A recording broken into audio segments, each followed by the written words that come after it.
As I stood there, the weight of the world crashing down on me, I couldn't believe what I had just learned. My wife, the woman I had loved and trusted, had betrayed me with a hotel bellboy. The news hit me like a freight train, leaving me breathless and reeling. I had stumbled upon a text message on her phone while she was in the shower, the kind of message that made my heart drop into my stomach. It was a simple exchange, but the implications were devastating. The laughing emojis, the casual tone, the way she referred to him as my sweet Belbe, it all painted a picture I never wanted to see. Shock turned to disbelief, and disbelief morphed into a whirlwind of anger and betrayal. How could she do this to me? How could she throw away everything we had built together for a fleeting moment of passion? My mind raced back to the countless moments we had shared, the laughter, the whispered secrets, the dreams we had painted together. I could still hear the laughter they shared, the whispers of intimacy that now echoed painfully in my mind. I felt like a fool, a man who had given his heart to someone who had so callously discarded it. I remembered our wedding day vividly, the vows we exchanged under the soft glow of fairy lights. For better or for worse, I had promised. How could she turn worse into this? The memories of our happy times felt like a cruel joke, taunting me as I grappled with the reality of her betrayal. The weekend getaways, the romantic dinners, the quiet evenings spent on the couch, it all felt tainted now, as if she had been deceiving me the entire time. The room was eerily quiet as I sat on the edge of our bed, staring blankly at the wall. I could hear the faint sound of water running in the bathroom, a stark reminder of the normalcy that was about to be shattered. I felt a knot tightening in my stomach, a mix of nausea and rage. How could she be so reckless? How could she risk everything we had for a thrill with a bellboy? The anger simmered just beneath the surface, ready to boil over. I wanted to confront her right then and there, but a part of me hesitated. What would I say? How could I processed this betrayal in a way that made sense? I took a deep breath, trying to calm the storm within me, but it was no use.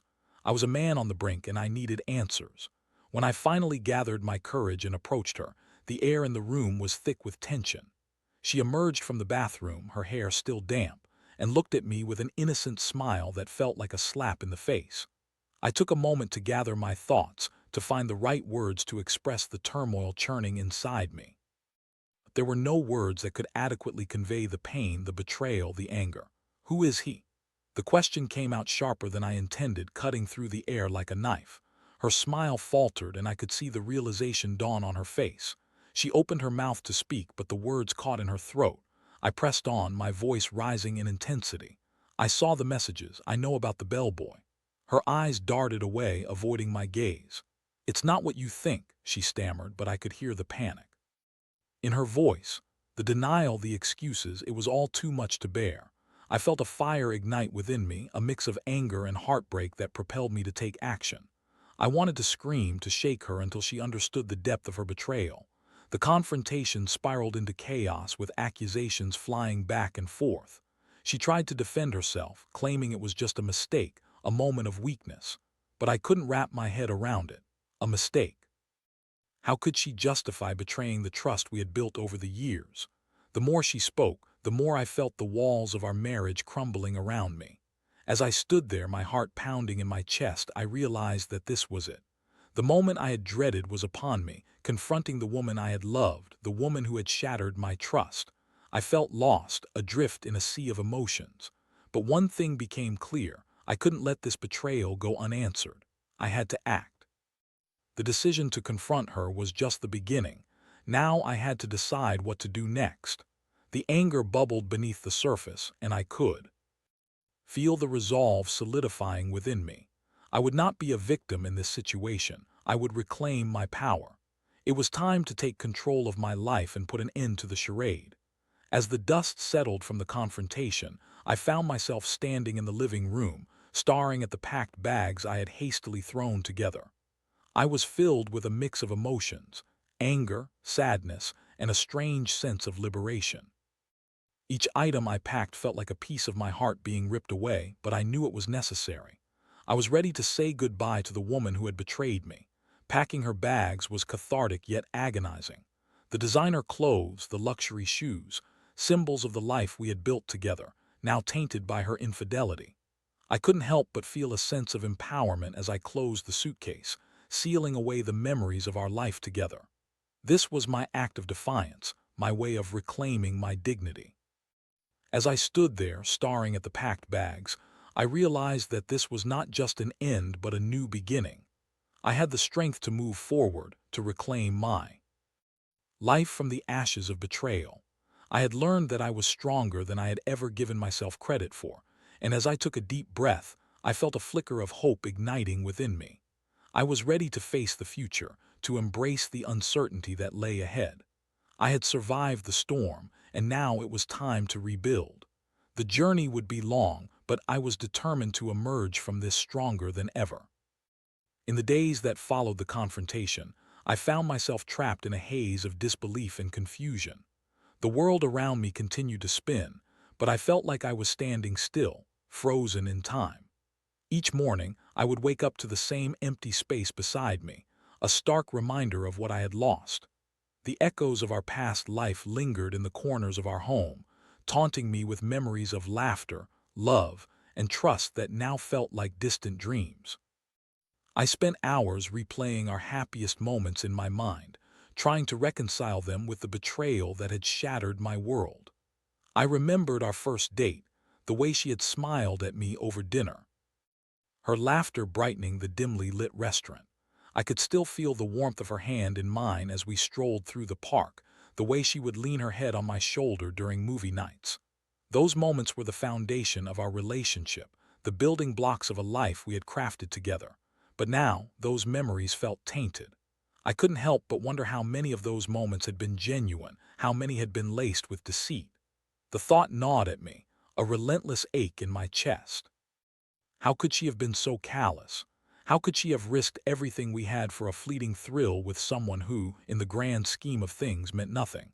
I found myself questioning everything, our relationship, my worth, and the choices I had made. Was I not enough for her? Did I fail to meet her needs? The self-doubt crept in like an unwelcome guest, whispering lies that twisted my perception of reality. I had always considered myself a good husband, devoted and loving, yet here I was, grappling with the aftermath of betrayal. Despite the turmoil inside me, I knew I couldn't dwell in this pit of despair forever. I had to find a way to move forward to reclaim my life from the wreckage of my marriage. I began to surround myself with friends, seeking solace in their presence. They listened patiently as I poured out my heart, sharing the details of my pain and betrayal. Each conversation felt like a small step toward healing, a reminder that I was not alone in this. One evening, as I sat with a close friend at a bar, the weight of my emotions began to lift. He leaned back in his chair, a knowing look in his eyes. "You deserve better, man," he said, his voice steady and firm. "You can't let her betrayal define you. You've got to take control of your life again." His words struck a chord within me. I realized that I had spent too long wallowing in self-pity, letting her actions dictate my feelings. It was time to take a stand, to reclaim my power. I needed to focus on myself, to rediscover who I was outside of my marriage. I began to engage in activities that brought me joy, hiking, painting, and even cooking. I found solace in nature, the crisp air filling my lungs as I traversed the trails I had once shared with her. Each step felt like a release, a shedding of the weight that had burdened me for so long.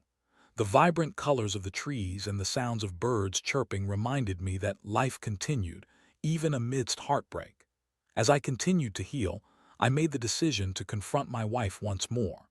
I wanted closure, a chance to hear her side of the story without the heat of anger clouding my judgment. I reached out to her, and to my surprise, she agreed to meet. The thought of seeing her again sent a wave of anxiety through me, but I knew I had to face this head-on. The day of our meeting arrived, and I approached the cafe where we had decided to meet with a mix of apprehension and determination. I could feel my heart pounding in my chest as I took a seat at a small table in the corner, my hands trembling slightly. I had rehearsed what I wanted to say 100 times, but the uncertainty of how she would react loomed over me like a dark cloud. When she Arrived, I took a moment to absorb her presence. She looked the same, yet somehow different. There was a heaviness in her eyes that hadn't been there before. I could sense the tension in the air as she sat down, her fingers nervously fidgeting with the edge of her napkin. "Thank you for meeting me," I began, my voice steady despite the storm of emotions swirling within me. "I wanted to talk about everything that happened." She nodded, her expression a mix of regret and defensiveness. "I know I've hurt you," she said quietly, her eyes darting away. "I can't change what happened, but I want you to understand." As she spoke, I listened intently, trying to piece together her perspective. She spoke of loneliness, of feeling neglected in our marriage, and how she had sought comfort in someone else. It was a narrative I had heard before, but hearing it from her mouth made it all the more painful. I felt the anger rising within me, but I fought to keep it at bay. I wanted to understand, but I also needed to hold her accountable for her choices. The conversation ebbed and flowed, filled with moments, vulnerability and tension. I found myself torn between the love I once had for her and the anger that bubbled just beneath the surface. There were moments when I wanted to scream, to tell her how deeply she had hurt me, but I also felt a flicker of compassion for the woman I had shared my life with. "I can't just forget what you did," I finally said, my voice heavy with emotion. "You shattered my trust, and that's something that can't be easily repaired." "I know," she replied, her voice cracking. "I'm so sorry. I never meant to hurt you. I got caught up in a moment of weakness, and I regret it every day." Her words hung in the air, a bittersweet reminder of the love we once shared. But as I looked into her eyes, I realized that I couldn't allow her to manipulate my feelings any longer. I had to prioritize my own healing and well-being, even if it meant letting her go completely. As the sun began to set outside the cafe, casting a warm glow over the room, I made my decision. It was time to end this chapter of my life for good. I couldn't continue to hold onto a relationship built on broken trust. I needed to pack her bags and reclaim my space, to let go of the memories that now felt tainted. With a heavy heart but a newfound sense of clarity, I stood up from the table. "I think it's best if we go our separate ways," I said, my voice firm. "I need to move forward, and I can't do that while holding onto the past." She looked up at me, her eyes filled with tears, but I knew that this was the right choice. It was time to pack her bags and close the door on our once beautiful relationship. After our conversation at the cafe, I felt a strange mix of relief and sorrow wash over me. It was as if a weight had been lifted from my shoulders, yet the ache of loss lingered. I had finally confronted my wife about her betrayal, and while it had been painful, it was also a necessary step toward moving forward. I could no longer live in the shadow of her infidelity, nor could I allow it to define my future. The next few days were a blur of emotions as I prepared for the inevitable task ahead, packing her bags and officially ending our marriage. I had wrestled with the decision, contemplating the memories we had shared and the love that had once filled our home. But every time I thought about the betrayal, the weight of my anger surged back, reminding me that I deserved better. I spent those days in a state of quiet determination. I took time to reflect on my feelings, allowing myself to grieve the loss of the woman I had loved. I thought about our shared dreams, the plans we had made for the future, and how quickly everything had unraveled. But I also reminded myself that I was reclaiming my life, that this was a necessary step toward healing. When the day finally arrived, I felt a mix of anxiety and resolve. I had told her to come by the house to collect her things. It was a decision I had made deliberately, to confront the situation head-on in a space that was once filled with love and laughter. Now, it felt like a battleground, a place where the remnants of our relationship would be scattered. Across the floor, as I waited for her to arrive, I paced around the house, my heart pounding in my chest. I had taken the time to gather her belongings, carefully selecting each item that represented our life together. The designer clothes, the shoes she had worn on special occasions, the trinkets we had collected during our travels, all of it would be packed into the suitcases that stood waiting in the living room. When the doorbell rang, I felt a rush of adrenaline. I opened the door to find her standing there, her eyes red from crying. She looked vulnerable, and for a moment I felt a flicker of empathy, but I quickly reminded myself of the betrayal, the hurt that had driven us to this point. "Hey," I said, trying to keep my tone neutral despite the turmoil within me. "I've packed your things." She stepped inside, glancing around the living room as if searching for remnants of our happier times. I could see the sadness etched on her face, a reflection of the pain we were both experiencing. But I steeled myself, reminding myself that this was necessary. "Thank you," she replied, her voice barely above a whisper. She moved toward the suitcases, her fingers brushing against the fabric as if she were touching a piece of our shared history. I watched her closely, trying to gauge her emotions, but I couldn't let myself feel pity. I had to stay strong. As she began to sift through her belongings, I felt a mix of emotions surge within me: anger, sadness, and a sense of liberation. Each item she picked up was a reminder of the life we had built together, but it was also a reminder of the trust that had been shattered. I felt an urge to remind her of what she had lost, but I held my tongue, knowing that it would only escalate the tension. "I hope you understand why this is happening," I said, finally breaking the silence. "I can't go back to the way things were. I can't pretend that everything is okay." She turned to face me, her eyes glistening with unshed tears. "I know," she said softly. "I've made mistakes and I can't change what happened, but I'm so sorry for hurting you." Her apology felt hollow, a repetition of the words she had spoken before. I wanted to believe her, to find some glimmer of remorse that would make this easier, but I couldn't shake the feeling of betrayal. The anger bubbled just beneath the surface, and I had to remind myself to stay composed. As she continued to pack her belongings, I found myself reflecting on the symbolism of this moment. Each designer dress, every pair of high heels, these were the very items that had once represented our life together, now tainted by her infidelity. It felt almost poetic that I was using the same luxury she had indulged in while betraying me to pack her bags. I picked up a pair of shoes, a stunning red pair that had always caught my eye. "These were my favorite," I said, holding them up for her to see. "Do you remember the night you wore them to that charity gala? You looked incredible." Her expression shifted, a mixture of nostalgia and regret crossing her face. "I remember," she said quietly. "I was so proud to be with you that night."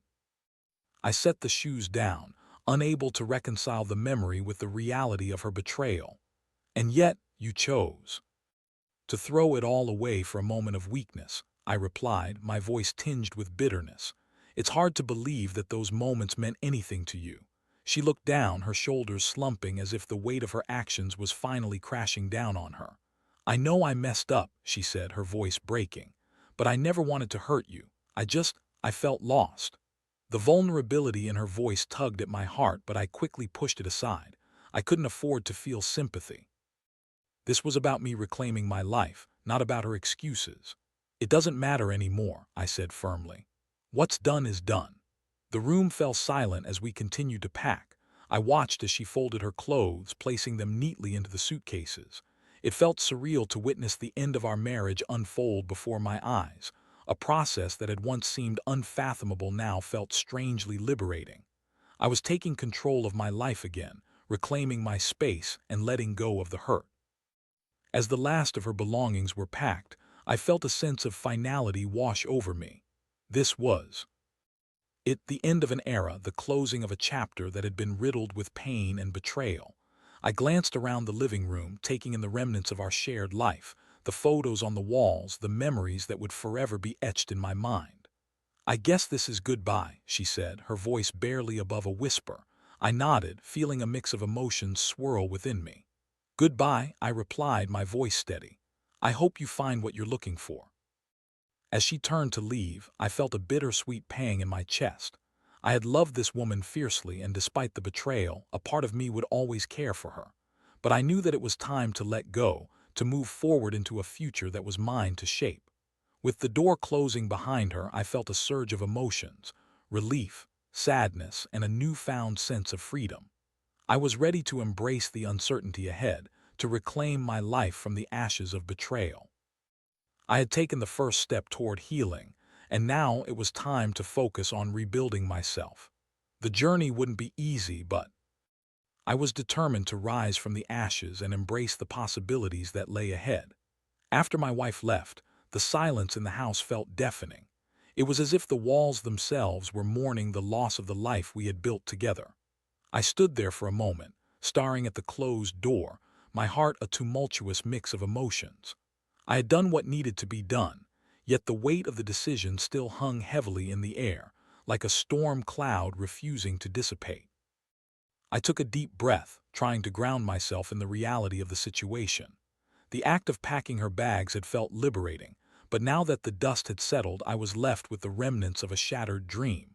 I wandered through the house, each room echoing with memories that felt both cherished and tainted. The living room, once filled with laughter and warmth, now felt cold and empty. The kitchen, where we had shared countless meals and conversations, seemed foreign without her presence. I knew I had to take care of myself, to find a way to heal from the emotional wounds that had been inflicted. I decided that I needed to create a new routine, something that would help me reclaim my space and my identity. I started with small things, like rearranging the furniture in the living room. I wanted to change the energy of the space, to transform it from a reminder of what I had lost into a sanctuary where I could begin to rebuild. As I moved the couch and coffee table, I felt a sense of purpose taking root within me. I was reclaiming my territory, making it mine again. I hung new artwork, pieces that reflected my interests and passions rather than the shared tastes of our relationship.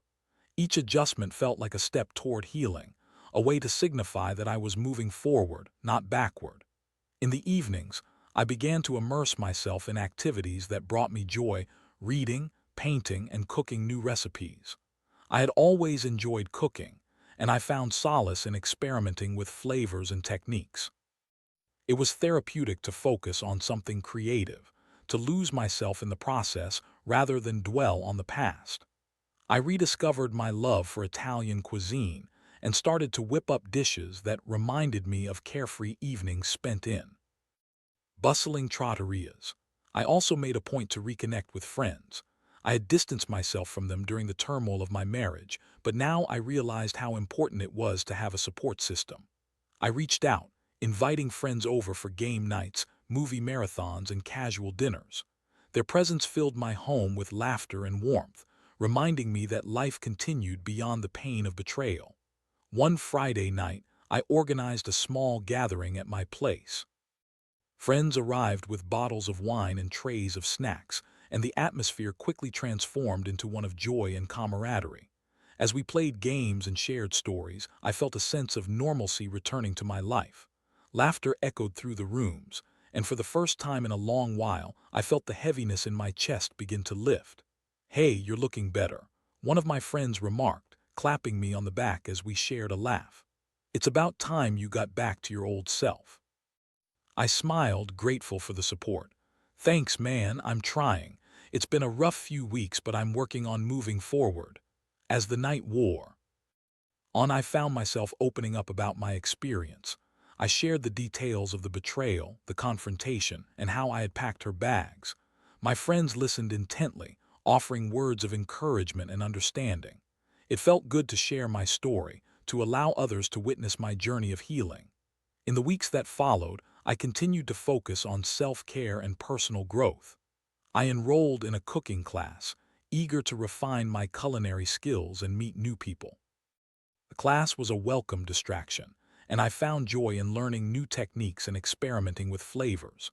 It was a step toward reclaiming my identity, a way to embrace my passions without the shadow of my past relationship looming over me. During those classes, I met a few interesting people, including a woman named Sarah. She was vibrant and full of life, with a contagious laugh that drew me in. We bonded over our shared love for cooking, and I found myself looking forward to our conversations. It was refreshing to connect with someone new, to experience the thrill of getting to know someone outside the confines of my past. One evening, as we prepared a meal together, she turned to me with a warm smile. "You've got a real talent for this," she said, her eyes sparkling with enthusiasm. "Have you ever considered pursuing it further?" I chuckled, feeling a sense of pride in her compliment. "I've thought about it, but it's just a hobby for now. I'm still figuring things out after, well, you know." She nodded, her expression turning serious for a moment. It's okay to take your time. Healing isn't a race. Just remember that you deserve happiness too. Her words resonated deeply. I realized that I had been so focused on moving forward that I had neglected to acknowledge the emotional scars I still carried. I was learning to embrace the journey of healing, and it was okay to take things one step at a time. As the weeks turned into months, I began to feel a sense of renewal. I was no longer defined by my past. I was becoming the person I had always wanted to be. I took pride in my accomplishments, whether it was mastering a new recipe or forming meaningful connections with others. I was learning to love myself again. But even as I embraced this new chapter, the memories of my past still lingered. There were moments when I would catch myself thinking about my ex-wife, wondering how she was doing or if she felt any regret for her actions. I had to remind myself that I couldn't dwell on the past. I had to focus on my own journey, my own happiness. One evening, as I sat on my balcony with a glass of wine, watching the sunset paint the sky in hues of orange and pink, I reflected on how far I had come. I was no longer the broken man who had packed his wife's bags in a fit of betrayal. I was a man who had faced his pain, confronted his demons, and emerged stronger on the other side. I took a deep breath, feeling a sense of peace wash over me. I was ready to embrace whatever came next, knowing that I had the strength to face it. The journey of healing was ongoing, but I was determined to continue moving forward, one step at a time. And as I gazed at the horizon, I felt a flicker of hope igniting within me. I was ready to reclaim my life, to live fully and authentically, and to embrace the possibilities that lay ahead. As I continued to navigate my journey of healing, I found that life had a way of surprising me. The rhythm of my days began to settle into a new normal, one that felt less like a reaction to the past and more like an intentional path toward the future. I was learning to embrace the present, cherishing moments of joy and connection as they came. My cooking classes became a highlight of my week. The camaraderie among classmates, the excitement of trying new recipes, and the thrill of creating something delicious all contributed to a growing sense of purpose. Sarah remained a constant presence, her laughter infectious and her spirit uplifting. We often found ourselves paired together, our chemistry evident as we chopped vegetables and stirred sauces, teasing and bantering like old friends. One evening, after an especially successful class where we had prepared a sumptuous Italian feast, Sarah and I decided to celebrate our culinary triumph. We headed to a nearby wine bar, eager to unwind and enjoy the fruits of our labor. As we settled into a cozy corner, I felt a sense of warmth enveloping me. This was what life was meant to feel like. "You know," Sarah said, swirling her glass of red wine, "I've really enjoyed getting to know you. You have this incredible energy about you, and it's refreshing to be around someone who's so passionate." I smiled, feeling a flutter of appreciation. "Thank you. It's been nice to connect with someone who understands the joy of cooking. It's been a while since I've felt this way." As we chatted and laughed over glasses of wine, I realized that I was slowly allowing myself to be vulnerable again. I had spent so long building walls to protect my heart that I had forgotten how to let others in. Sarah's presence felt safe, and I found myself opening up about my past, my marriage, the betrayal, and the journey I had taken to reclaim my life. "I can't imagine how painful that must have been," she said, her expression softening. "But it's inspiring to see how you've turned that pain into something positive. You're really finding yourself again." Her words struck a chord within me. I had spent so much time focusing on the hurt that I had almost forgotten to celebrate my growth. I had come a long way from the man who had been shattered by betrayal. I was reclaiming my identity, rediscovering my passions, and embracing new connections. As the evening progressed, we continued to share stories and laughter, the chemistry between us palpable. I felt a sense of excitement stirring within me, an emotion I hadn't allowed myself to feel in a long time. It was thrilling to connect with someone new, to explore the possibilities of friendship and perhaps something more. As we left the bar, the cool night air enveloped us, and I felt a sense of liberation wash over me. It was as if I was stepping into a new chapter, one filled with potential and promise. I realized that I was ready to open my heart again, to embrace the idea of love without the specter of my past looming over me. Over the next few weeks, Sarah and I spent more time together, exploring new restaurants, attending food festivals, and even cooking together at my place. Each moment felt like a step toward healing, a reminder that life could still be vibrant and full of joy. I found myself laughing more, smiling more, living more. But even as I delved into this new connection, I was mindful of the importance of taking things slow. I had learned the hard way that rushing into something new could lead to heartache. I wanted to ensure that I was ready to embrace a relationship, not just filling the void left by my past. One evening, as we prepared dinner together in my kitchen, I caught Sarah watching me with a soft smile. "You know," she said, her voice light, "I think we make a pretty great team." I chuckled, stirring the sauce on the stove. "I'd like to think so. I've never had a cooking partner quite like you." She stepped closer, her eyes sparkling with mischief. "Maybe we should take this team to the next level. How about a cooking competition, just the two of us?" I raised an eyebrow, intrigued. "A competition, huh? What are the stakes?" She grinned, her confidence shining through. "Loser has to cook dinner for the winner at their place. Deal." I extended my hand, sealing the deal with a playful handshake. "Deal, but I warn you I don't plan on losing." As we dove into our friendly competition, the evening was filled with laughter, playful banter, and a sense of camaraderie that deepened our connection. I felt a warmth blossoming in my chest, a feeling I hadn't experienced in a long time. It was exhilarating to share these moments with someone who appreciated my passion and enthusiasm. But as I enjoyed this new chapter, I couldn't help but reflect on the lessons I had learned along the way. I had faced the pain of betrayal, confronted my demons, and emerged stronger. I was no longer defined by my past. I was a man who had taken control of his life and was ready to embrace the future. The following week, I received a call from an old friend who had heard about my journey. "I'm so proud of you," he said, his voice warm and encouraging. "It takes a lot of courage to rebuild after something like that. You're an inspiration." His words filled me with gratitude. I realized that I had not only rebuilt my life, but had also become a source of inspiration for others. I was no longer just surviving, I was thriving. As I continued to explore my connection with Sarah, I felt a sense of excitement about the future. I was ready to embrace whatever lay ahead, to open my heart to new possibilities and experiences. I had learned to appreciate the beauty of life, even amidst the chaos. But just as I was beginning to feel hopeful, the past had a way of creeping back into my life. One evening, as I was scrolling through my phone, I received a text that sent a chill down my spine. It was from my ex-wife. "Can we talk?" The message read. My heart raced as a wave of emotions flooded my mind. I hadn't heard from her since the day I packed her bags, and the thought of reopening that door filled me with anxiety. What could she possibly want? Did she regret her actions?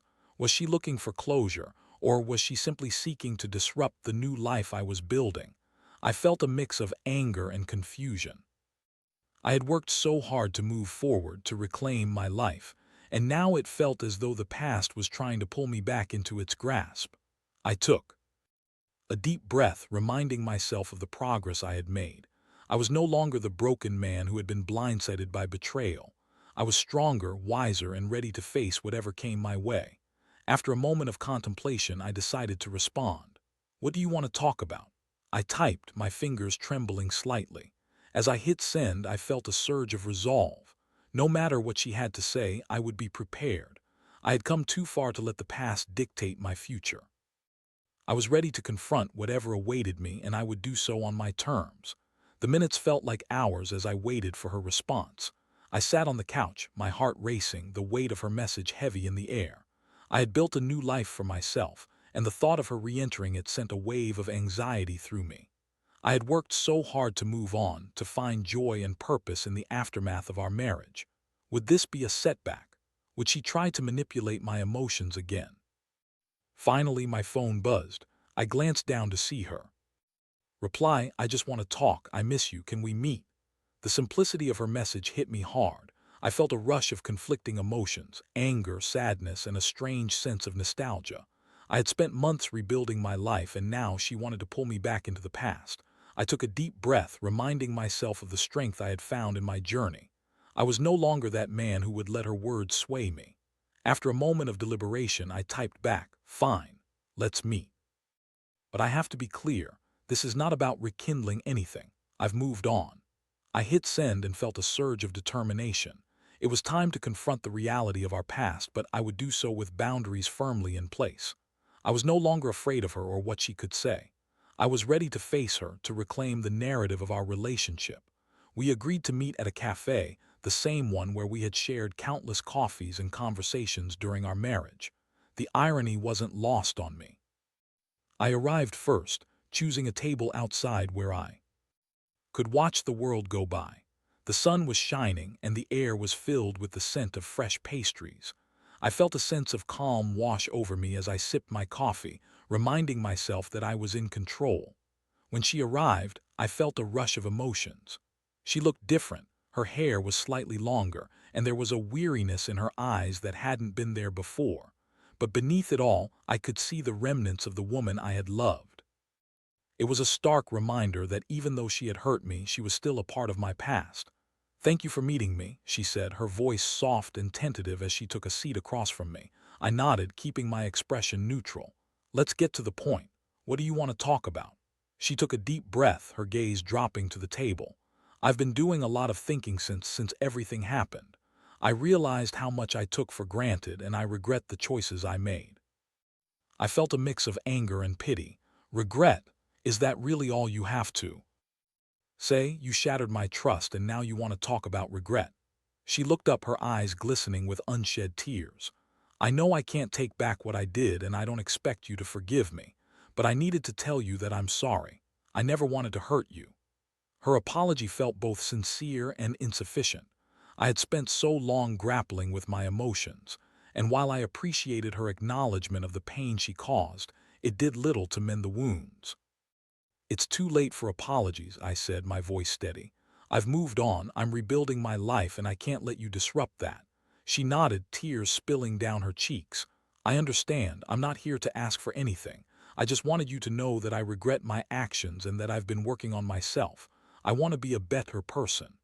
I studied her for a moment, searching for any trace of the woman I had once loved. "I hope you mean that. But understand that I can't be a part of your journey anymore. I have to focus on my own healing." The silence stretched between us, heavy with unspoken words and unresolved emotions. I could see the pain in her eyes, but I also felt a sense of resolve within myself. I had faced the darkness of betrayal and emerged stronger. I would not allow her to pull me back into a cycle of hurt. As we wrapped up our conversation, I felt a sense of closure wash over me. I had confronted my past, faced my ex-wife, and stood my ground. I was no longer defined by her actions. I was the author of my own story. When we parted ways, I felt a weight lift off my shoulders. I had taken control of my narrative, and while the scars of betrayal would always remain, they no longer held power over me. I was ready to embrace the future with open arms. In the days that followed, I continued to focus on my journey of self-discovery. I spent time with friends, immersed myself in cooking, and explored new interests. Sarah remained a constant presence in my life, and our connection deepened with each passing week. I felt a sense of excitement and possibility that I hadn't experienced in a long time. One evening, as we cooked together in my kitchen, I felt a warmth in my heart that I had thought was lost forever. Sarah looked at me, her eyes sparkling with mischief. "You know, I think we make a pretty great team," she said, echoing the words she had said before. I smiled, feeling a sense of happiness enveloping me. "I think we do, and I'm excited to see where this goes." As we shared a meal together, I felt a sense of peace settle within me. I had learned valuable lessons about love, trust, and resilience. I had faced my past and emerged stronger, ready to embrace whatever the future held. I raised my glass, toasting to new beginnings and the promise of tomorrow. "To moving forward," I said, my voice filled with hope. "To moving forward," Sarah echoed, her smile radiant.